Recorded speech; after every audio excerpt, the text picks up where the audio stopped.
Alright, ngikubingelele-ke mthando wezemidlalo ngalesikhathi ngibingelele kuphi nakuphi la ubukele khona-ke makuthi-ke usuku lakho lokuqala ukuyona-ke le channel awenze kanje awulike ividiyo ebese-ke uyasubscribe kuyona-ke i-channel, ungaphinde-ke uciphize i-notification bell ukuze uthole ama-notification uma kukhona-ke ividiyo siyifakayo. Ayike bafethu, kule video-ke yamanje-ke angiphethe lutho olutheni, kodwa-ke nje bafethu-ke ngizodlulisa-ke iy'ndaba-ke ezibuhlungu ezehle laphana-ke kwiqembu le-TS Galaxy. TS Galaxy imemezelile-ke laphana-ke kwi-official page yabo yaka-Facebook, iveza-ke iy'ndaba ezibuhlungu kuyona-ke laphana-ke okanye kuyena-ke laphana-ke u-chairman wayo-ke i-TS Galaxy laphana-ke umnumzane uTim Sukazi. Impela-ke iy'ndaba ezibuhlungu kuthiwa-ke ushonelwe nguma wakhe, sithi Dudu kumndeni adlwehlanga lungehlanga, kanjalo-ke nabalandeli bayo i-TS Galaxy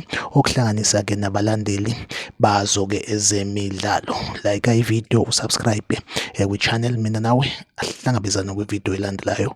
Nisale kahle.